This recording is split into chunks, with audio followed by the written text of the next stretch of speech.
Olá, boa noite.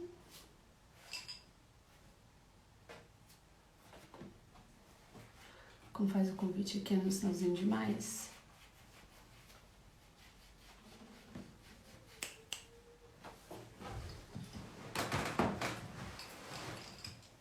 Como que eu mando o convite aqui?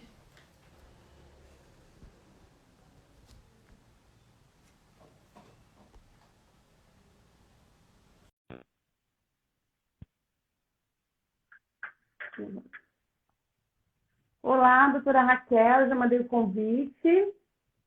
Oi, Já doutora estou Raquel, aqui. boa noite, tudo bom? Boa noite, tudo bom? Então tá bom, vamos aguardar a doutora Cristina. Deixa eu mandar o O, convite. o meu som tá bom? Tá ótimo. Deixa eu ver aqui a doutora Cristina Lucchini, enviando para ela também. Em breve vocês vão ter, tá? Aí sim, eu Aí, ó. coloco bem, linda. Doutora Cristina, boa Olá, noite, boa tudo bem? noite, tudo bom? Tudo ótimo, um prazer tê-las conosco aqui. Vamos aguardar Prazer, um tudo pouquinho. bom. O prazer é nosso. O prazer é nosso. Nós marcamos às 20, falta 2 minutinhos. Acho que dá para esperar um pouquinho para o pessoal entrando, se preparando para o nosso. Eu não vou falar live, só vamos falar para o nosso bate-papo, não é mesmo? Fica mais Isso aí, Sim, saído, fica uma coisa mais leve. é. isso aí, nossa troca, né? Sempre uma troca. Sim, exatamente. A gente sempre, é uma troca e eu costumo dizer o seguinte, que até eu descer a sepultura, eu vou estar aprendendo todos os dias, É verdade, verdade. né? Bom, gente, acho que deu.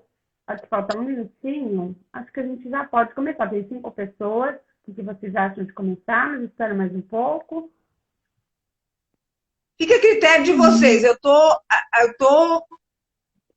Vamos dar. disposição. O que vocês acharem melhor, Então vamos começar, né, gente? Porque eu falo que o tempo é curto e esse assunto é longo, né? Tem bastante assunto para falar. exatamente. Então nós vamos começar falando sobre o abuso sexual.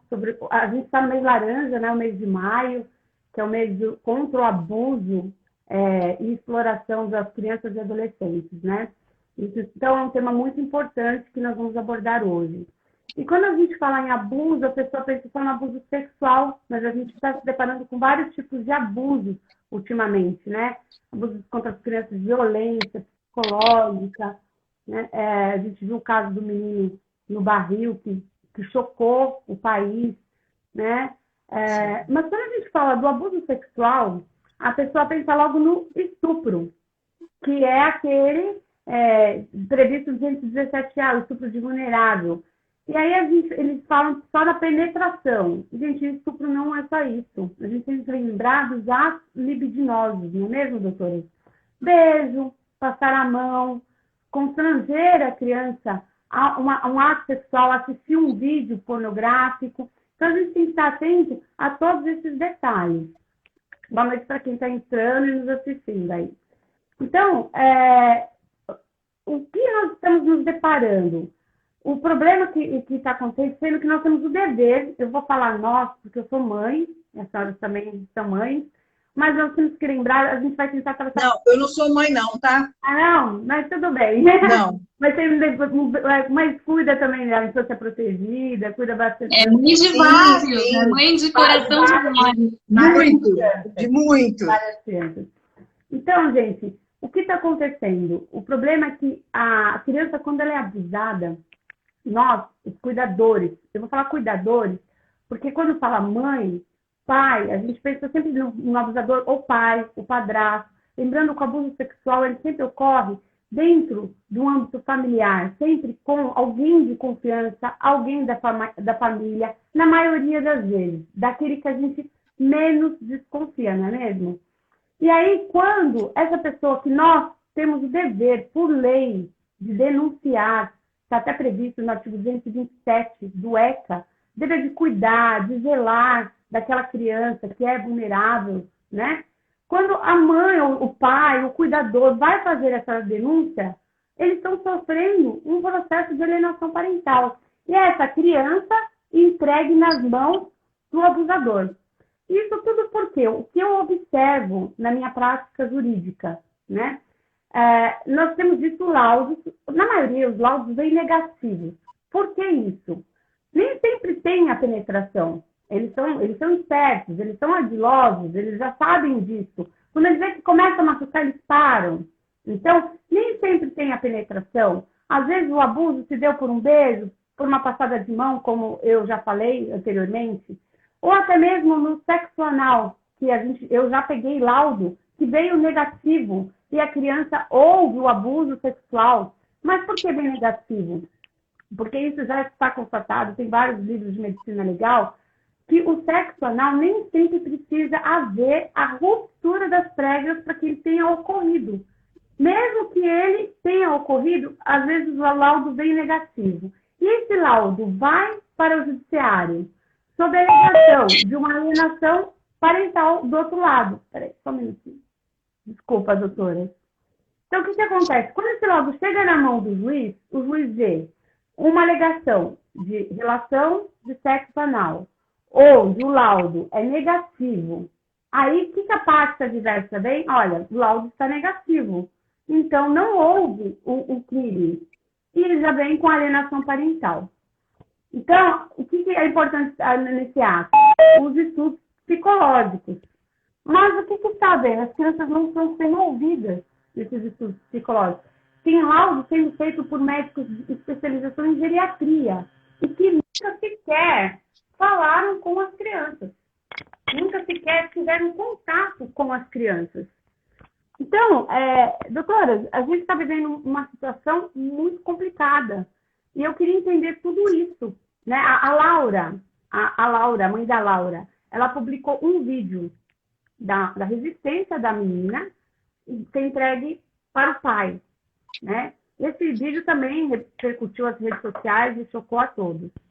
E logo o advogado veio falar para todos não abandonarem ela naquele momento, porque ela sofreria, com certeza, a alienação parental. Assim como foi o caso do Henry, que talvez o pai não falou, mesmo percebendo, por medo de uma alienação parental, porque a alienação parental não são só as mães que sofrem. Lembrando, os pais também, é o cuidador que sofre. Então, eu quero entender, doutoras, o que está acontecendo com o nosso judiciário, que impõe aos cuidadores o dever de cuidar, zelar. Aí, quando a pessoa tem o dever de ir lá denunciar, até mesmo para não responder por um crime de omissão, quando ela denuncia, ela sofre um processo de alienação parental e pede a guarda e a criança é entregue para o abusador. Que loucura é essa? Então, eu vou passar a palavra para a doutora Cristina Lucchini, que vai nos explicar ou tentar fazer-nos entender o que está acontecendo, doutora Cristina Lucchini. Boa noite. Boa noite, doutora Daniela, doutora Raquel, boa noite para todo mundo que está assistindo a gente. Obrigada pelo convite, acho que é sempre muito produtivo a gente estar aqui tentando falar de um assunto muito difícil, né, muito delicado, e mais ainda, tentando entender o que está acontecendo, porque é uma loucura mesmo, né? Então, né, dentro do judiciário parece que tem dois poderes puxando para cada lado, muito complicado, né? As varas não se comunicam, a criminal com a de família, enfim, uma tremenda confusão. Eu queria começar falando um pouco sobre a lei da alienação parental, porque acho que para quem está assistindo e não sabe, não conhece, é importante ter alguns detalhes, né? Claro, não dá para falar muita coisa, o nosso tempo é curto, mas muita gente fala o termo, né, alienador, tá fazendo alienação parental, tá, sem nem saber o que é, na verdade, né? Eu sou adepta a essa explicação para desmistificar um pouco. Então, é importante dizer, primeiramente, que a alienação parental ela não é uma síndrome, como dizem, né? Porque ela não teve embasamento científico, né? Ela não foi reconhecida pela comunidade científica, não tem nenhum artigo científico que tenha um periódico, né, sobre o tema. Então, isso é o mais relevante do assunto. Porque, a partir disso, essa ideia de alienação foi criada em outros países, começou nos Estados Unidos, né, com conhecidamente o pedófilo Richard Gardner, acho que essa história até as pessoas já sabem, mas o Brasil importou essa ideia e transformou isso numa lei federal no ano de 2010, né? E essa lei, curiosamente, ela foi muito rapidamente aprovada, né? Ela foi colocada em vigor de uma maneira muito rápida, não teve debate, não teve audiência pública, como é o rito, né, para aprovação da lei. Então, já é uma coisa bem questionável, né? O projeto de lei, para ter uma ideia do que eu vou falar um pouco adiante, ele fala que, por causa da ruptura da vida conjugal, isso gera na mãe um sentimento de abandono, de rejeição, traição. Eu estou lendo porque é exatamente o trecho que eu quero falar. Surgindo uma tendência vingativa muito grande. E que, por causa de um luto da separação, ela quer destruir, desmoralizar e desacreditar o ex-cônjuge. E, com um ato de vingança, o objetivo é separar o filho do pai, né? E aí vem a ideia de programar uma criança para que odeie o genitor sem qualquer justificativa, com a falsa imputação da prática de um crime que não cometeu. Então, para ter ideia, que isso foi o projeto de lei que virou a lei, né? Então, a gente já vê um embasamento muito misógino, né? Uma coisa muito já com agressividade à mulher, mesmo porque não é só a mulher que faz, né, a alienação parental, que eles dizem. Os homens também tem caso, a gente vai falar disso, o caso do menino Henrique, foi assassinado, né, pelo que tudo indica, o pai não tomou nenhuma providência porque estava com medo de alienação parental. Então, a maneira que a lei foi trazida, implantada no Brasil, já foi bem enviesada, né, digamos. E aí, o que aconteceu? A gente já tinha uma legislação civil que, junto com o ECA, a Constituição, que dava essa proteção integral à criança, né? Então, no artigo 227 da Constituição, a gente tem o dever do cuidado, o dever da não omissão, né? Tudo isso já estava na nossa legislação. Então, a gente já tinha aplicação de advertência para a parte que denegrisse a imagem do outro, que falasse mal. Desculpa, não vou usar essa palavra denegrir, porque eu estou na Comissão da Mulher Advogada e essa palavra não é legal, já me falaram. Então, vou lá. Falar mal, né? Então, eu já tinha aplicação de ampliação do regime de convivência com o outro genitor, alteração de guarda, suspensão de autoridade parental e acompanhamento psicológico e psicossocial. Então, o mais importante da lei, o que seria maior proteção para a criança, já existia, né? E a lei de alienação parental, ela retira a criança do centro da questão. Por quê? A única inovação em relação aos institutos que já existiam é no artigo 2º, que ela traz que o ato de alienação parental é a apresentação de falsa denúncia contra genitor, avós e familiares. Então, aí começa o nosso problema, né? Porque, com isso, a lei de alienação parental, ela traz diversas sanções. Então, por exemplo, o caso da Joana Maranhão, que foi morta em 2011.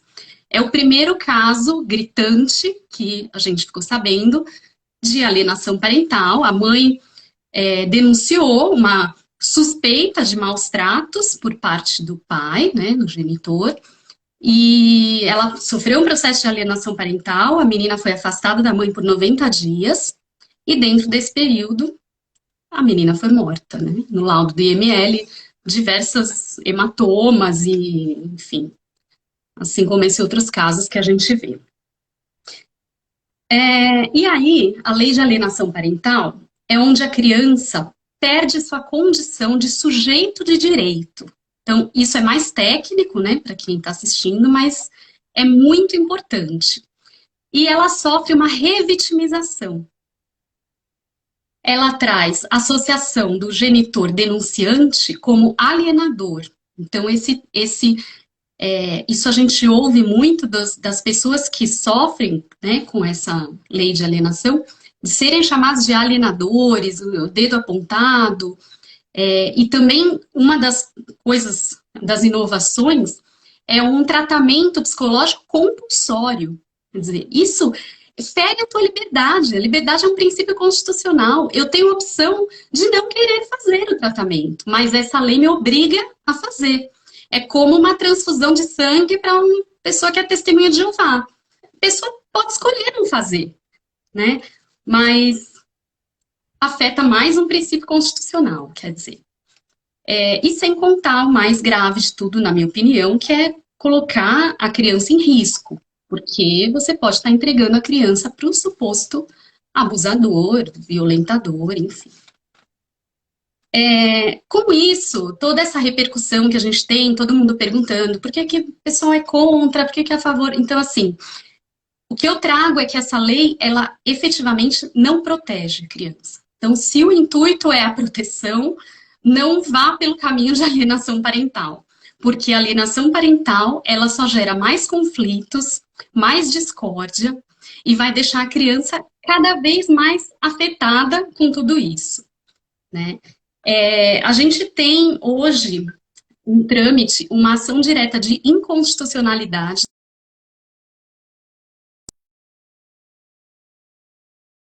Essa ação tem participação de vários institutos e tem inclusive vários núcleos que já se manifestaram favoráveis à revogação da lei, como o NUDEM, que é o Núcleo Especializado de Promoção e Defesa dos Direitos das Mulheres, que é da Defensoria Pública do Estado de São Paulo, e o CONANDA, que é o Conselho Nacional dos Direitos da Criança e Adolescente, que é um órgão que foi criado por estar instituído no ECA, né, no Estatuto da Criança e Adolescente. Então, todos esses institutos e coletivos, estudiosos, pesquisadores, enfim, ajudaram na propositura dessa ação e estamos aguardando aí a qualquer momento alguma novidade positiva para as crianças, né? E em 2017, acho interessante também a gente falar, que foi sancionada a lei do depoimento sem dano. Então, essa lei, ela prevê que as crianças e adolescentes passem a ser ouvidos sobre situação de violência por meio de escuta especializada ou depoimento especial. Então, o que seria isso? Pela lei diz que tem que ter um local apropriado para essa escuta, tem que ser um local acolhedor, com uma boa infraestrutura, com garantia da privacidade. Então, não sei se alguém já viu, né? Porque eu nunca vi. É até cômico, né, falar disso. Tem algumas, especialmente um grupo de psicólogas peritas do Rio de Janeiro que afirmam que lá funciona muito bem, mas todas as minhas colegas que trabalham lá nunca viram. Em São Paulo existe a sala de depoimento especial no Tribunal de Justiça aqui de São Paulo, e é uma sala separada, onde a criança fica com material lúdico, com uma especialista, uma psicóloga, que é perita do tribunal, e essa pessoa vai fazendo perguntas para a criança, vai tirando as informações que o juiz pergunta para ela, por um ponto eletrônico, e ela pergunta para a criança da maneira psicologicamente correta, né, de adquirir essa informação, e vai repassando. O que acontece, o que eu já vi, pouquíssimas vezes que isso funcionou, é que de quando a criança relata o fato do abuso, demora pelo menos 7 meses para conseguir agendar esse tipo de escuta. Então, não tem nem o que falar, né? Porque uma criança... A gente tem casos, bom, desde bebês abusados, mas uma criança que está numa idade que consegue contar a partir dos 3, 4, 5 anos, 7 meses é muito, né? Quase... Se pegar uma criança de 4 anos, é quase um quarto da vida dela, é muito tempo. Então, é bem difícil também, porque na prática não funciona, né? E aí acaba gerando essa revitimização, que é a revitimização? É a criança repetir a história em vários lugares. Então, a criança contou para a mãe, aí a mãe foi na delegacia, ou o pai, né? Estou falando do genitor. É porque, como 80% dos casos são de mães que sofreram processo de alienação parental, que é o que a gente mais atende dentro das comissões, dentro dos projetos voluntariados que a gente atua, então, por isso que eu falo o termo mãe, mas o genitor que denunciou, né? Vamos dizer. Então, a criança contou para esse genitor. O genitor foi, relatou na polícia, ou no conselho tutelar. Aí a criança passa por um psicossocial no lugar. Aí vai para a audiência, o juiz determina perícia. Aí a perita vai aplicar testes, abordar tudo de novo. Então, é um sofrimento sem fim, né? Um sofrimento sem fim. E aí, o que acontece? Por causa dessa falta de certeza do que é real e do que não é real, e a falta de provas antes que lesões graves aconteçam, né, como essas mortes que a gente tem visto aí, absurdas, vem a condenação por alienação parental e aí uma violência institucional. Aí começa uma série de processos. Então, indenização por dano moral, indenização por dano material, de tudo que outra parte gastou, a violência institucional de várias vezes, a terapia compulsória, enfim, todo o sistema se volta contra aquele genitor, né? E revitimiza também a pessoa que tentou proteger, né? É muito louco isso, gente, é muito louco. Você começa a estudar a fundo, você fala, não acredito. Tem uma pesquisadora, acho que é do Maranhão, a doutora Artenira Silva. Ela, pós-doutora, graduada, vários títulos fora do país e tal. E ela trabalha muito numa tese, agora nova, que já está sendo aplicada, que é do dano existencial. Então, o que esse tipo de violência institucional gera, né, na parte, que é esse dano, a mudança de planos da vida, a pessoa que teve o dever de proteger, porque é um dever, né? Você tem o dever de proteção, você não pode ser negligente, omisso e deixar. Então, você, na dúvida, as campanhas são, na dúvida, denuncie, né? Então, essa pessoa que fez tudo como manda o figurino, né? Como é a regra, ela sofre um dano existencial, porque ela acaba sendo violada na própria existência, nos planos que ela tinha para a vida dela. Então, é muito complicado, né? Também falando aí de pai, por exemplo, acho que a doutora Raquel pode até abordar mais, que é a área criminal, mas o pai do menino Henrique observava coisas estranhas, atitudes, né? Pelo pouco que eu acompanhei, não acompanhei o caso muito a fundo, mas ele via atitudes estranhas, ele via resistência da criança de ir, parece que ele vomitava, passava mal. Então, qual o dano que o pai também sofreu, né? De ser coagido, porque ele podia ser considerado alienador, então ele não tinha o que fazer, né? Porque assim, se eu denunciar, ela vai me processar por alienação parental, como parece que ela mesma ameaçou em algum momento. Se eu não falo nada, né? Mas assim, a pessoa nunca acha que vai chegar no extremo, mas chega, né? Chega. Então, a gente tem que se atentar muito a isso. É aquela história, se você age, você foi precipitado. Se você não age, você é conivente. Então, é uma escolha muito difícil, né? Muito difícil. Não sei se eu tenho tempo. Tenho tempo ainda? Eu acho que nesse sentido, muitas mães estão se desmotivando a denunciar. Eu ouvi uma mãe comentar comigo que ela denunciou, ela sofreu o processo de alienação parental, perdeu a guarda da criança, e a criança chegou a falar para ela e falou: mãe, se eu soubesse que isso tudo aconteceria, eu jamais teria te contado. Isso me doeu o coração, né? Então, isso motiva as mães a tomarem uma atitude que elas têm que tomar, até eu não seria por raiva mesmo, por instinto de mãe, né? Mas tem mulheres que têm, nós temos o dever, como você falou, por lei, nós somos obrigados por lei a denunciar, até para não responder por um crime de omissão. E quando isso acontece, ainda tem esse problema da alienação parental, se não comprovado, se os laudos vêm negativos, estudo psicológico não é feito de forma adequada, né? Tem mais alguma coisa a acrescentar, doutora Cristina?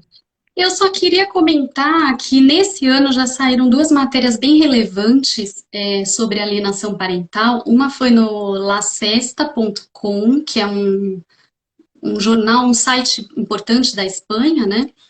Que fala, o título da matéria é Sem evidência científica, a ONU pede explicações à Espanha para a chamada SAP, que é a Síndrome de Alienação Parental. E aí colocam, é uma tortura institucional.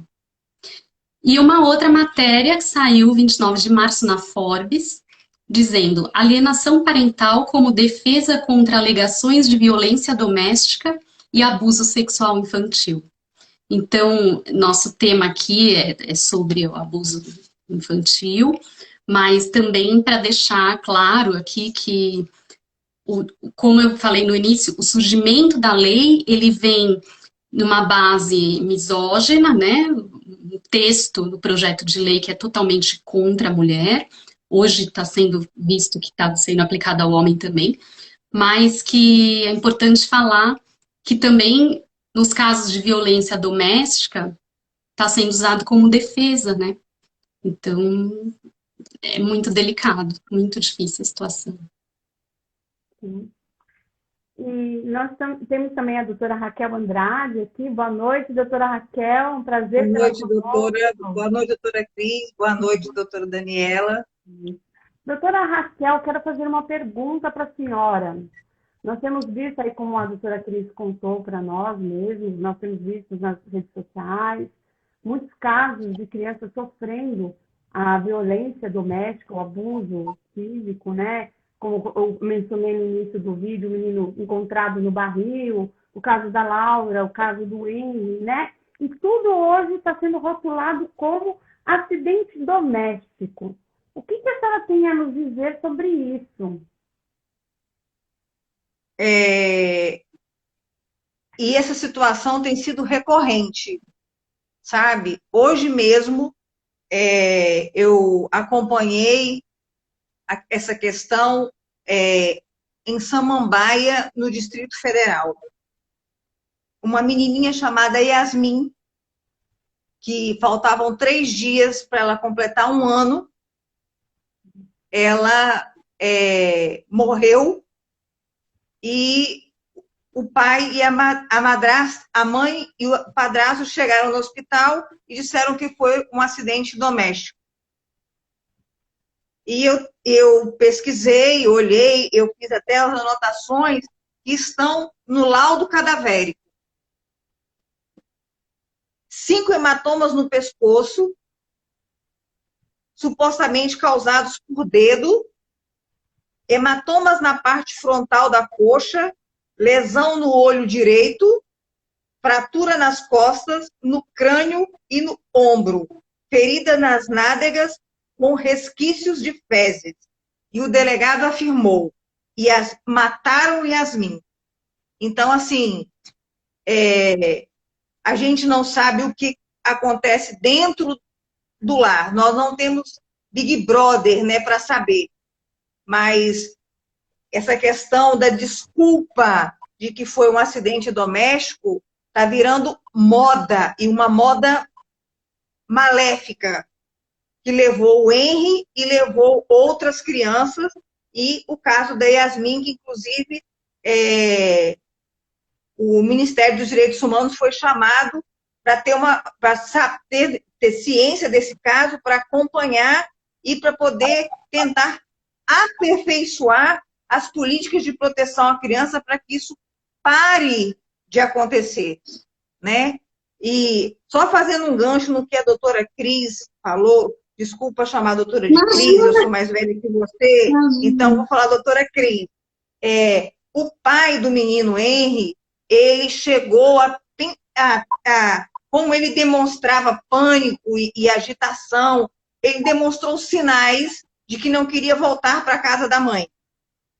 Ele percebeu, ele não negou isso, mas ele não denunciou por causa do medo de sair da delegacia com o rótulo de crime de denunciação caluniosa e o medo de perder a guarda compartilhada e a mãe ter a guarda definitiva.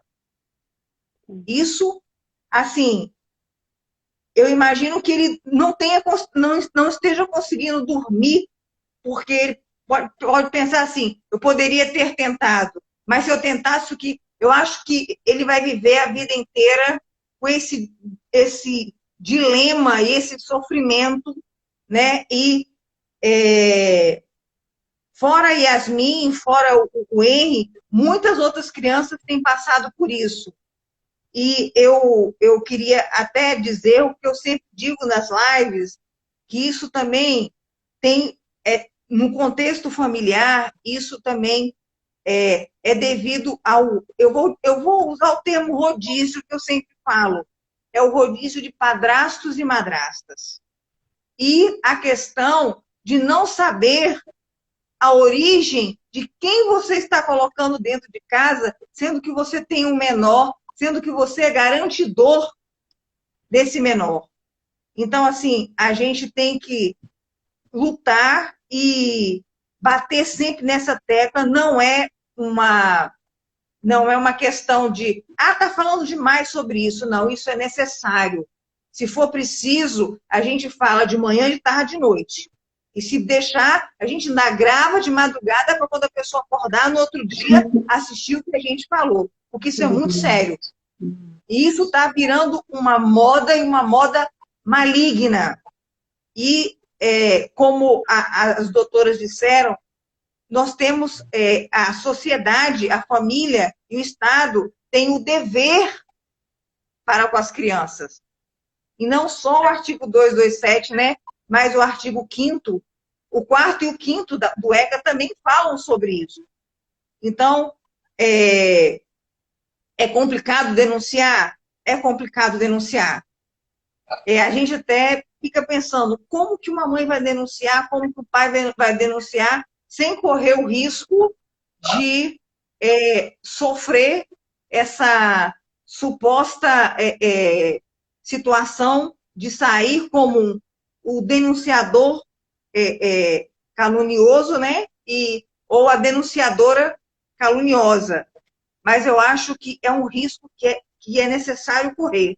Meu ponto de vista particular, não é uma regra, não é lei, mas assim, por uma criança, eu não sou mãe, mas eu trato de crianças todos os dias, e eu acho que muitos vão comungar desse mesmo pensamento. Eu acho que é um risco que se deve correr. Porque não são todos os delegados, não são todas as delegadas que têm esse mesmo padrão de não acreditar. Sim. Então, é como se fosse uma roleta russa. Vocês concordam comigo? É como se fosse uma roleta russa. Eu vou entrar ali, tem uma bala no tambor, vou rodar, se eu atirar, quem sabe a bala não vai ser aquela que vai atingir a minha cabeça, mas eu preciso, porque é meu filho e a minha filha. Sim. Né? Então, essas situações têm trazido... A gente já tem sofrido tanto com a questão do Covid, de tudo, e às vezes as pessoas entram em contato comigo e falam assim, para de postar essas coisas. Como que a gente para de postar? Como a gente para, se isso é uma forma de chamar a atenção das famílias, chamar a atenção dos parentes que estão em torno, porque talvez a mãe não denuncie, talvez o pai não denuncie, mas quem sabe um parente próximo possa fazer isso. Quem sabe o professor ou a professora, quem sabe um amigo próximo pode fazer esse papel que a mãe está com medo de fazer ou que o pai está com medo de fazer. Vocês concordam comigo sobre isso? E o que é lamentável, doutora, é que nós vimos um aumento gigantesco agora, na pandemia, de abusos, devido às aulas online, as crianças estarem confinadas dentro de casa, sem poderem ir para a escola. Então, esses abusos aumentaram, porque a escola contribui muito, né? Porque, como nós sempre dizemos, as crianças, elas dão sinais. Elas sempre falam. Sim. Pais têm que observar. Elas mudam o comportamento, o jeito de agir, ou elas ficam mais agressivas ou tristes, através de desenhos. Mas elas sempre, gente, sempre dão sinais. Olha, a gente tem uma pergunta aqui para as doutoras, do Wilson. Se não houvesse o machismo com protocolo brasileiro de entrevista forense com crianças, a LEP poderia ser utilizada de forma a proteger as crianças? Qual doutora quer responder? Eu não entendi, eu não entendi. Se não houver machismo com o protocolo brasileiro de entrevista forense, com a lei de alienação parental, ela poderia ser utilizada de forma a proteger as crianças? Cris? Posso responder? Por favor. Pode. Então, eu acho que ela vai falar a mesma coisa que eu. As duas podem dar opinião, não tem problema. Vou falar do ponto de vista da criança. Na verdade, a lei de alienação parental, como eu já disse, ela não trouxe nenhuma novidade na proteção das crianças. Então, se tirar esse item, né, da questão da denúncia de abuso não comprovada, condenado como alienador, ela não traz nenhuma inovação. Então, no meu ponto de vista, independente de ter esse viés mais machista e tal, eu acho que não é essa a questão. A questão principal, né? A questão principal é que ela não trouxe nenhum benefício. Ela só trouxe, no meu ponto de vista, malefício. Porque esses casos de você já taxar a pessoa como alienador, determinar a guarda de uma maneira abrupta, né? Que hoje você vê casos de busca e apreensão de criança. Gente, busca e apreensão é para bens, não é para pessoas. Então, é um absurdo você ver oficial de justiça com advogado, sabe, policial para tirar crianças de dentro de casa, porque determinou que inverteu a guarda e aquele genitor é o alienador e a criança não pode mais ver. Então, é uma coisa bárbara. Agora, o que efetivamente protegeria já existia no Código Civil, na Constituição e no ECA. O que faltou foi implementar. O ECA, ele é tido como uma das melhores legislações do mundo. Nós temos uma das melhores legislações do mundo, acho que seguido depois só da Lei Maria da Penha. Então, se realmente fossem implementadas as medidas que estão lá, não haveria necessidade dessa lei, que ela é de uma maneira totalmente distorcida. E a doutora Raquel? Posso dar minha opinião? Eu, no meu humilde ponto de vista, essa lei só beneficia pedófilos e abusadores. Exatamente. E eu acho que quem entrou aqui é uma pessoa que somaria muito no nosso bate-papo. Doutora Ana Iancarelli.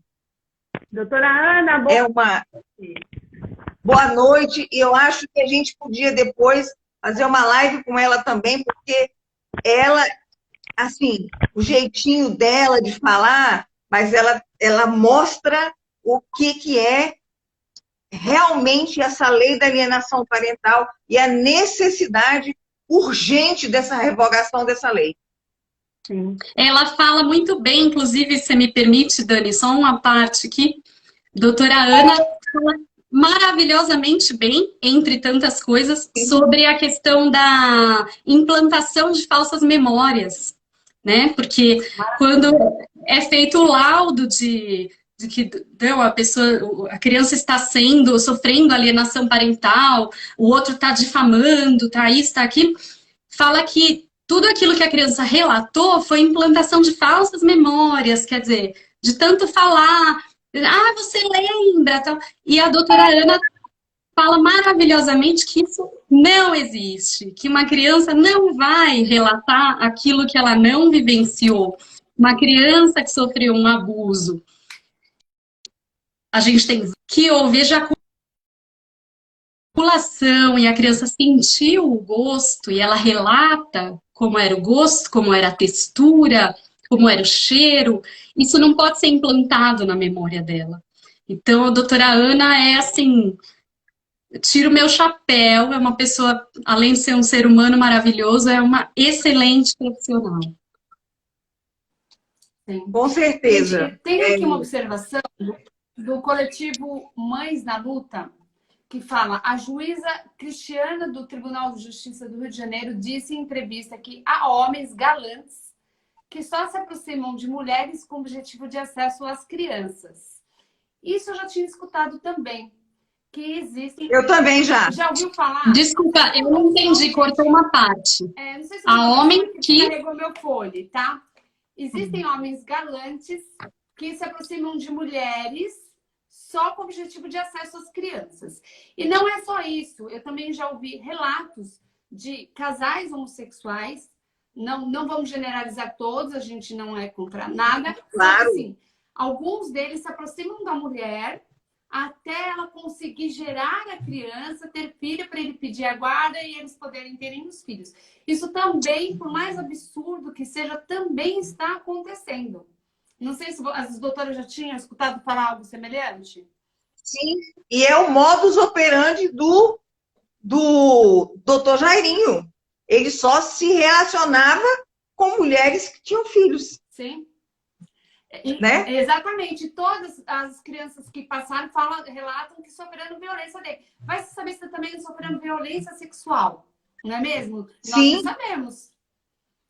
Tem até um relato de uma menina que, na época, ela tinha 7 anos, hoje tem 13. Ela conta que ele a levou a um lugar que tinha uma cama e tinha uma piscina. Na hora que ela falou, eu só pensei no motel, na hora que ela falou. Que o doutor Jairinho tinha levado. Falei, meu Deus. E tirava Exatamente. Sim, eu Sim. vi esse relato também.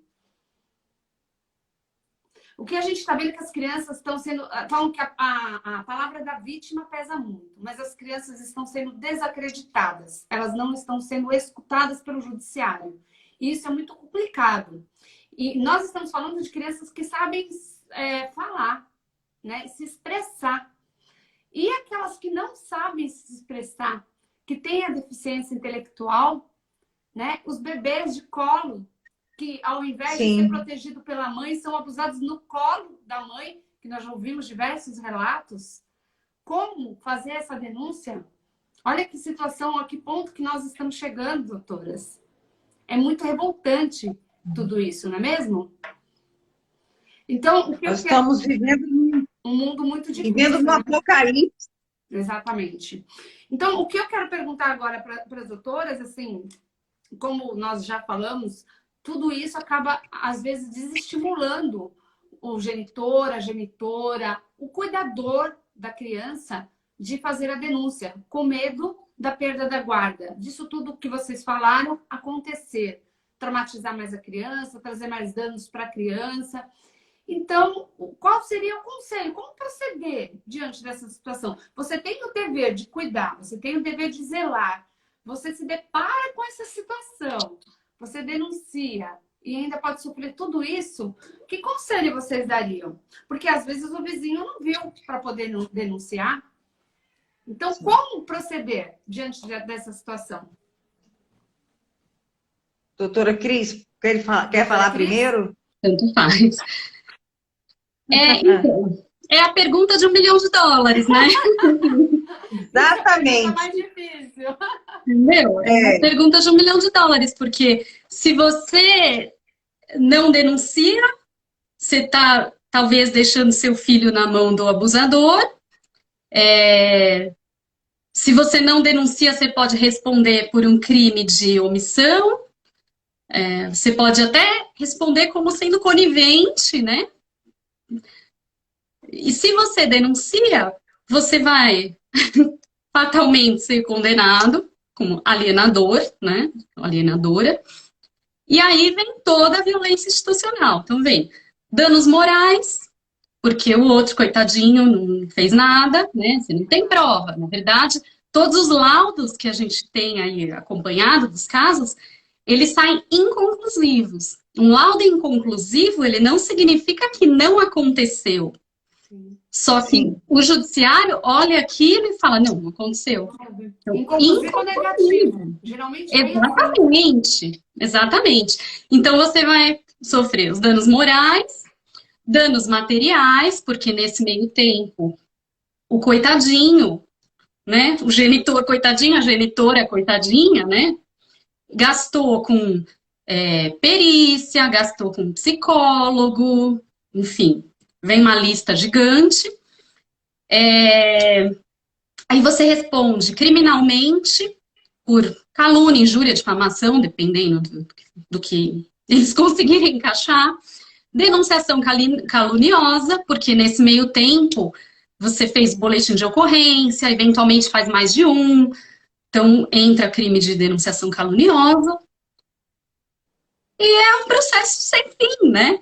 Quer dizer, a pessoa acaba com o denunciador, né?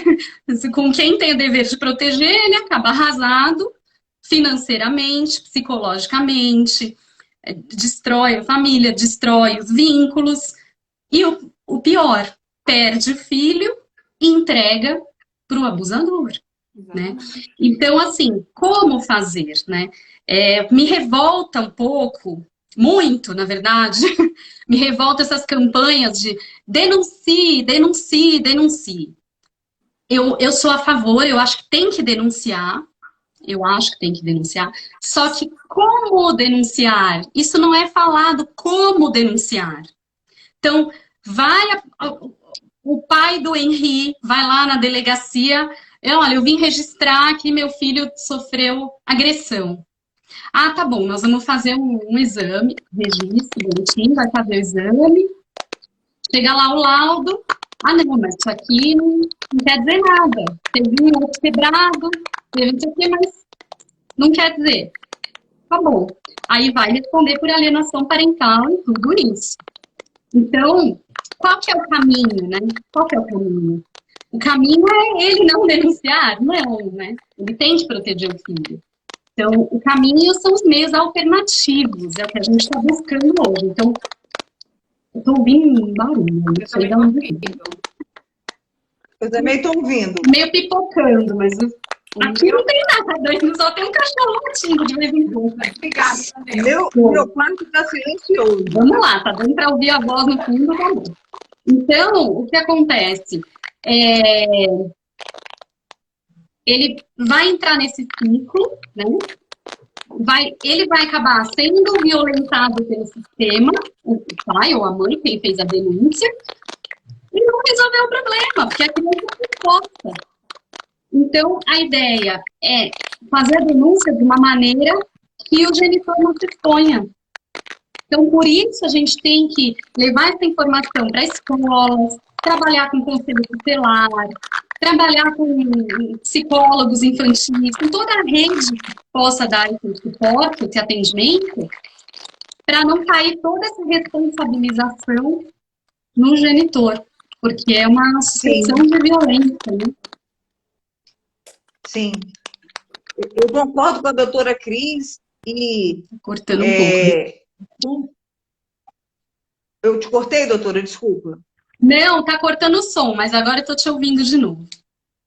Ah, tá. Eu concordo com a doutora Cris na hora que ela fala sobre a questão. A maioria das escolas hoje estão ainda online, né? Mas deveria se fazer uma campanha ou palestras em escolas para que os professores ficassem alertas à mudança, porque a criança dá sinais. Eu ouvi 8 psicólogos essa semana falando que não tem essa. A criança dá sinais. São os pais que não observam. São os professores que não observam. Então, chamar a atenção, porque os professores entram no contexto do artigo 227, como sociedade. Então, eles têm obrigação, têm o dever de manter a salvo a criança. Não é opcional, é dever. Então, campanhas, palestras, para que professores, instrutores de natação, os que convivem com a criança, né, independente do ciclo familiar, mas que possam perceber, quem sabe eles possam ir à delegacia e falar que estão vendo algo anormal e que não querem se omitir e estão ali para poder, não é nem o termo denunciar, demonstrar que está percebendo que o aluno dele, fulano de tal, está assim. Isso ajudaria muito o pai e a mãe para não passarem pela situação da denunciação caluniosa. Mas eu acho que é um dos meios. Desculpa, só uma observação. Mas para que isso ocorra efetivamente, não pode haver retaliação, né? Então, psicólogos que vão falar, olha, eu apliquei um teste, aconteceu isso, ou eu vou fazer uma declaração, eu vou relatar o que a criança me contou, eles sofrem a retaliação. Eles são processados, eles têm processo de CRP, eles têm processo civil, de indenização, enfim. A vida de quem faz, hoje em dia, essa denúncia, vira um inferno. Então, a gente tem que mudar isso, né? Mudar essas políticas, porque cada vez a gente vai ter menos gente querendo ajudar. E é muito peso em cima de uma pessoa só. Isso tem que ser diluído na sociedade, na escola, no conselho tutelar, no assistente que vai em casa, psicossocial, enfim. É muito difícil do jeito que o sistema está hoje, né? Então, por isso que a gente luta aí todo dia. Então, como a própria doutora Cris disse, eu concordo sobre a retaliação. Falei sobre a questão do pai ou da mãe se arriscar e denunciar. Também a gente, se bobear, a situação é tão séria que a gente está enxugando gelo. Não que a gente esteja alheia a isso. Pelo contrário, a gente está lutando, mas é como se a gente estivesse enxugando gelo. A única saída, eu vou ser bem radical agora, a única saída é que os legisladores acordem e revoguem para ontem a lei da alienação parental. É a única saída. Eu estou sendo radical? Posso estar sendo, mas eu não vejo outra forma. Eu não vejo outra forma. E aí me assusto ainda com colegas que aplaudem a lei da alienação parental. Sendo que ela é originária de quem? Richard Gardner, pedófilo. Fica difícil, né? Meninas, nós temos aqui... Vou chamá-las de meninas, tá bom? Fica melhor. Fica mais Obrigada por meninas. Temos aqui duas perguntas. Uma da doutora Gabriela. O que vocês acham de fazer o psicossocial, colocar a criança para fazer a dinâmica junto com o abusador? É o caso da conciliação. Mediação com o caso de violência contra a mulher, você põe na mediação, né? Vamos conversar, o agressor com o agredido.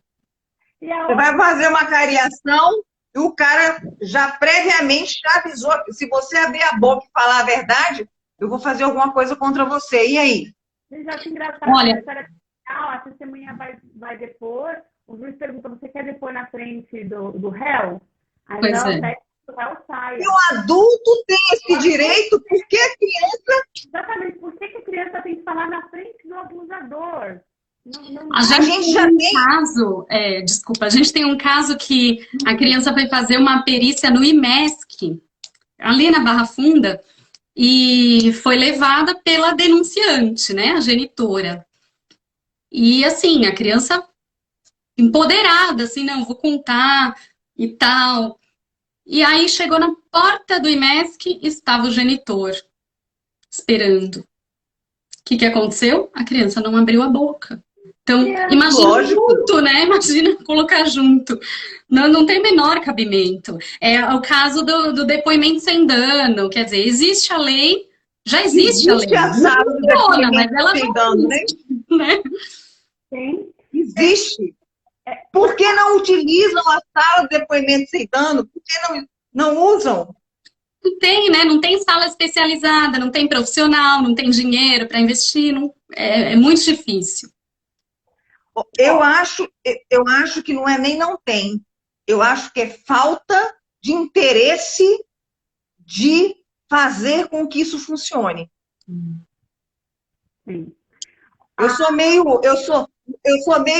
meio radical, desculpem, vocês são mais delicadas, eu já abro logo o verbo Eu e sou mais falo, é política, falta de vou falar que é um interesse, problema muito maior, né? sabe? A gente tem no país, nós temos 110 DPCAs. Olha a extensão do nosso Brasil.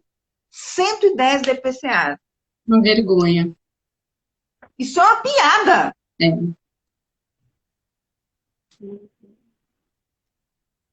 A gente fica até em silêncio, porque a gente fica o quê? Impotente. A gente está lutando, né?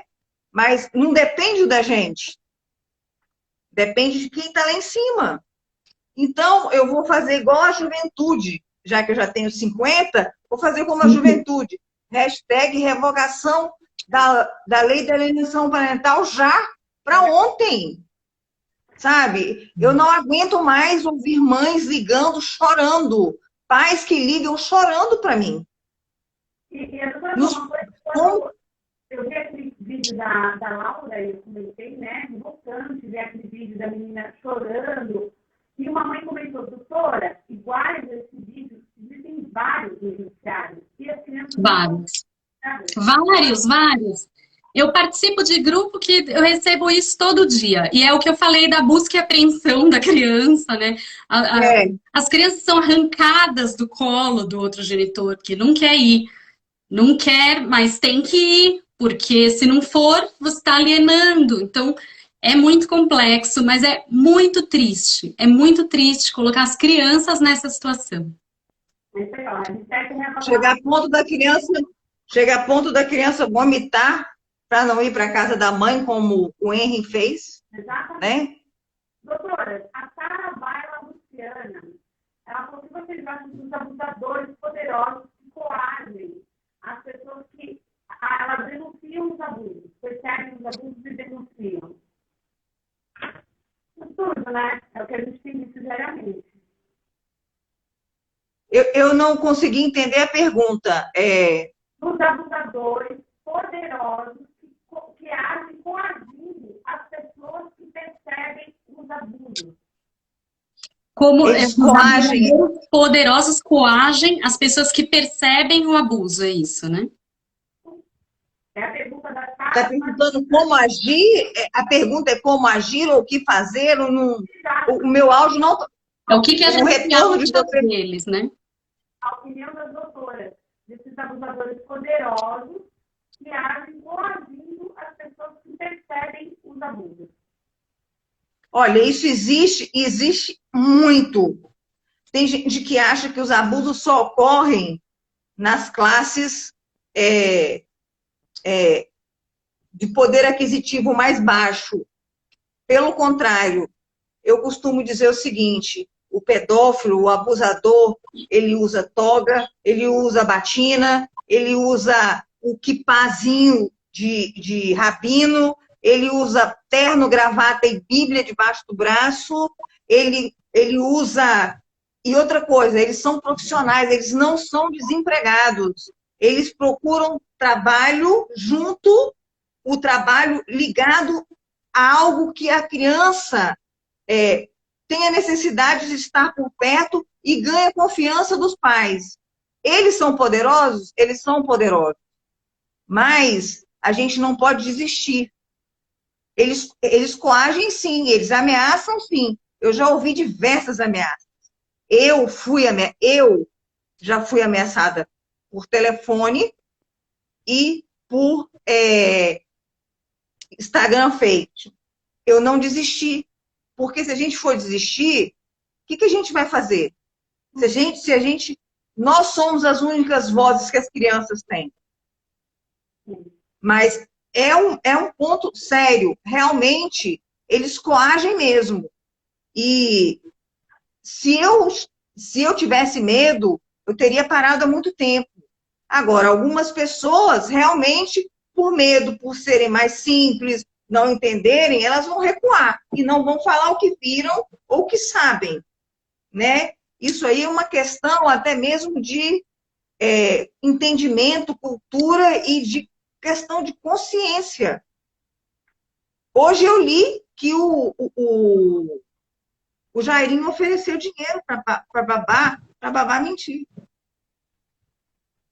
Né? Aí o que você faz? Poxa, numa crise tão grande, o Jairinho estou na conotação de pessoas poderosas. O Jairinho tem dinheiro. E eu sou uma mera babá, eu ganho pouco. Olha a crise que o país está, todo mundo desempregado. Não é? A criança já morreu, eu não posso fazer mais nada. Então, o que tem eu mentir? Eu vou pegar o dinheiro. Assim, estou dando um exemplo. Não estou dizendo que ela fez isso. Pelo contrário, acho que ela prestou um outro depoimento e descobriram mais coisas no celular dela. Mas, assim, são situações em que é até difícil a gente se colocar no lugar da pessoa. É difícil. Só fazer uma observação aqui. Eu acho que é aí que entra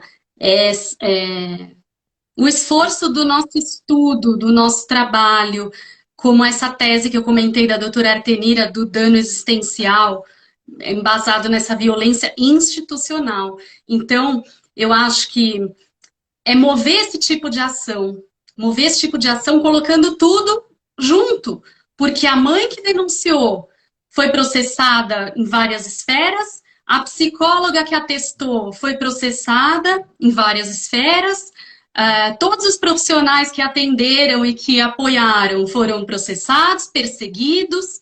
Então, eu acho que a gente tem que se atentar a isso, colocar tudo num balaio só e mostrar para o judiciário que é a violência institucional, que as pessoas estão se utilizando do poder e do dinheiro para destruir os outros, causar danos irreversíveis, psicológicos, patrimoniais, de todos os tipos.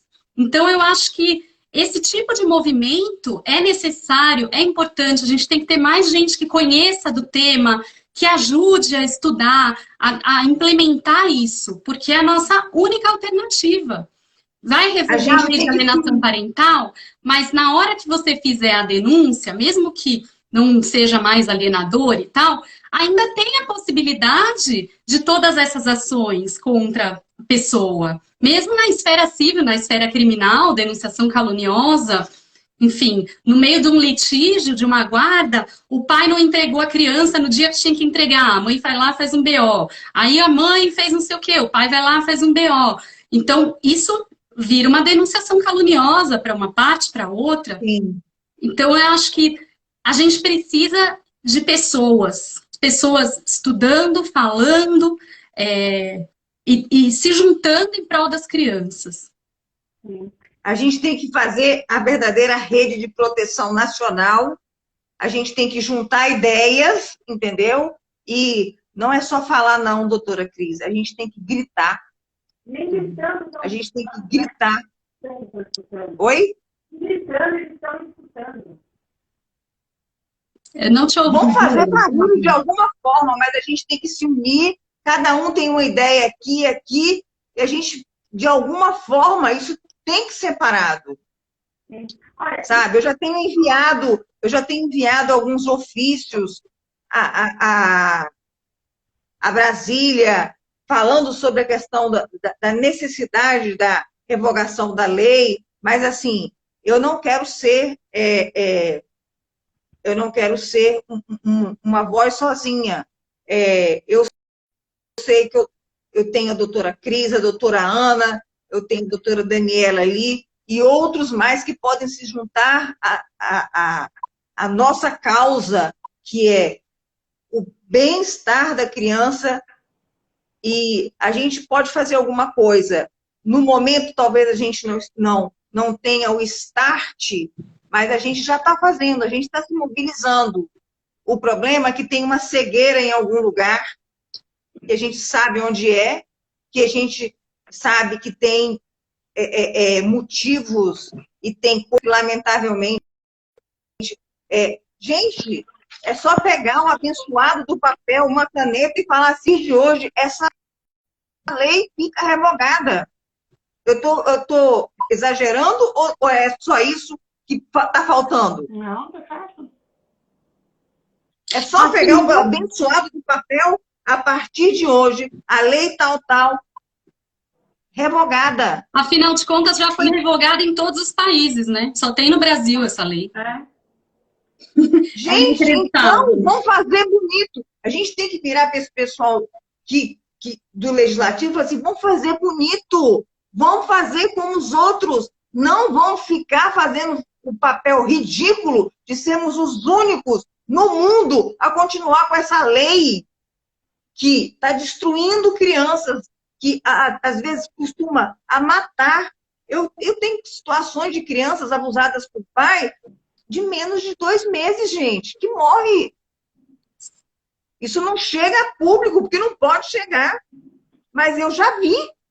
E assim, a gente olha e fala o quê? Olha o que, sabe? Então, a gente tem que gritar no sentido de se unir e... eu estou à disposição da doutora Ana, da doutora Cris, de outros colegas que estiverem nos assistindo, para a gente fazer um webinar e ver o que a gente pode fazer. Vamos agitar alguma coisa, vamos fazer alguma coisa, mas a gente, pelo menos, está fazendo a nossa parte. A parte que não era nem para a gente estar fazendo, era para outros estarem fazendo. Ô, Raquel, teve um rapaz, eu acho que é um rapaz, que está PGDNP, provavelmente deve ser um homem. E ele fez uma pergunta que gera até uma polêmica entre meu ex-marido e eu, né? O que acontece? Ele perguntou das mães que impedem os pais de ver os filhos. E aí, quando entra essa conversa aqui na minha cara, porque assim, graças a Deus, meu ex-marido e eu nos damos muito bem com as crianças. Graças a Deus. É muito harmonioso e a gente conversa muito. Então, quando ele vem, a gente entra nessa... O único problema que a gente tem quando entra na lei da alienação parental. Porque ele faz parte de um grupo de pais e que falam desse problema, das mães que impedem os pais de ver os filhos. Porque também tem mães que fazem isso, né? Sim. Então, sim. eu falei para ele, mas aí é informar, levantar prova, informar o juiz que está sendo impedido, né? Provar isso aí assim o juiz vai tomar a medida social. Assim como teve uma mãe que provou que o pai falava, ele tentando reverter a guarda, que a mãe estava impedindo ele de ver a criança. Só que tinha câmeras da vizinhança que mostrava esse pai que ele ficava indo e vindo, só que ele nem sequer tocava a campainha da mãe. Só para dizer que a mãe não deixava ele ter acesso à criança. Mas a mãe, com essas filmagens, conseguiu provar que ele nem chegava na casa. Né? Que bom. Então, mas o que fazer nesses casos em que as mães impedem os pais? Eu já dei minha opinião, e a opinião das doutoras. O que fazer nesse caso? As mães impedem os pais de verem os filhos, dificulta, porque a gente está falando da alienação parental, mas existem mães também que judiam dos caras, a gente sabe que elas querem judiar, impedem de ver as crianças, isso existe também. Né? Sim, porque, na verdade, acabou-se a união entre eles, mas eles, lamentavelmente, usam as crianças como arma e moeda de agressão. Usa a criança para agredir o outro, entendeu? É o que eu acho, assim, uma aberração. Nessa situação, eu acho que o que deveria ser feito é uma denúncia contra essa mãe, que impede, sabe, denunciar a mãe que está impedindo o pai de ter acesso à filha se eles têm a guarda compartilhada. Exatamente, juntar as provas, fazer uma petição no processo. Eu inclusive, ia falar isso. Exatamente. Sim, eu ia até complementar isso. junta a documentação que você tem e prova. Sim. Eu queria até complementar aqui. Eu acho que esse tipo de caso é muito interessante da gente analisar para qualquer dos lados, né? Se é o pai que impede a mãe de ver, é a mãe que impede o pai. Então, eu acho que a ideia é a gente fugir desse estereótipo de alienação parental. Porque se você realmente quer proteger a criança, não há que se falar em alienação parental.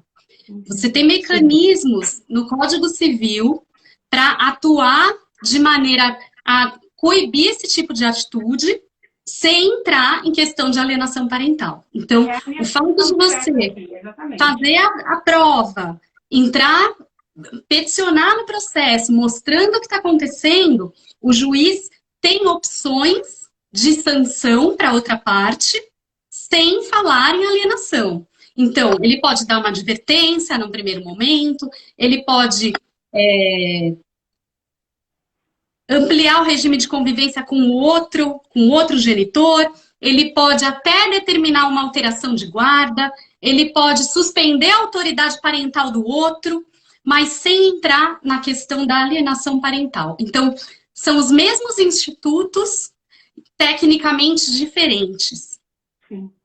Isso é muito importante pontuar isso. Doutora, perfeita. Não, eu ia falar o seguinte, a solução da revogação da lei está ali, ó. Porque a doutora Cris acabou de falar. Exatamente. E criminalmente... A revogação da lei, e isso aí que a doutora acabou de falar, entrar em vigor, acabou.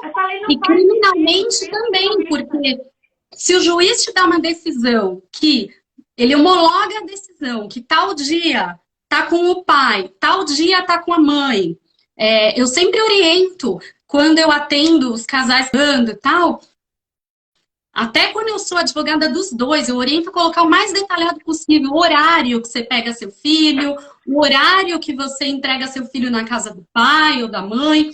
Vamos deixar tudo acordado. Então, se não cumprir aquilo, é descumprimento de ordem judicial. Porque aquilo virou Sim. uma ordem judicial. Então, você tem vários mecanismos para se utilizar sem falar dessa questão da alienação parental.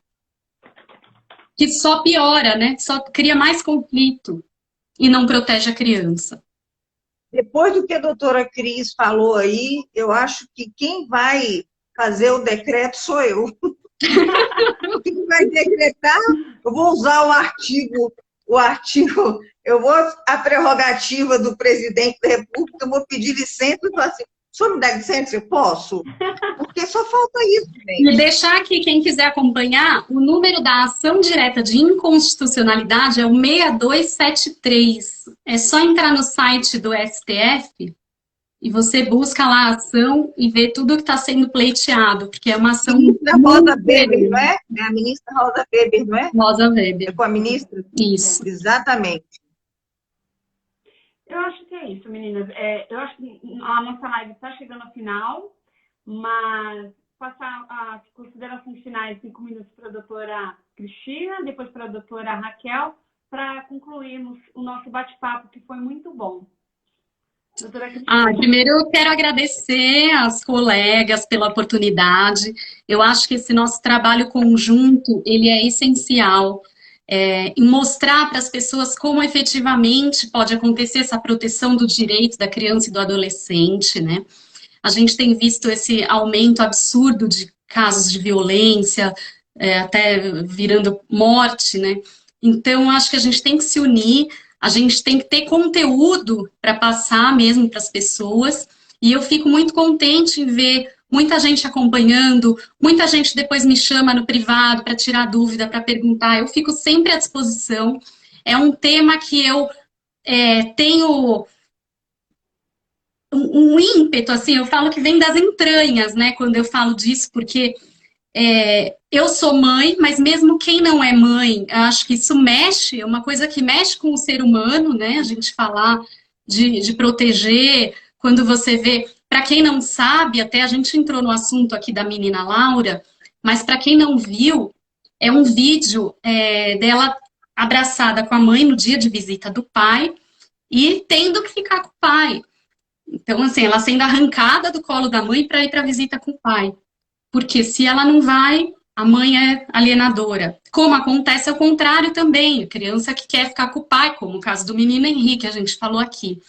Então, acho que esses casos que aparecem são muito tristes, mas a gente tem que trazer para mostrar o que pode ser feito como sociedade, né?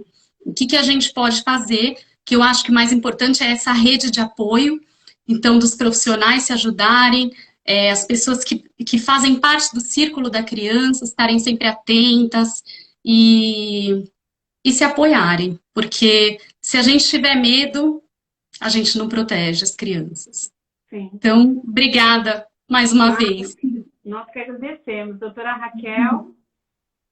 Bom, eu vou começar pela última frase da doutora Cris.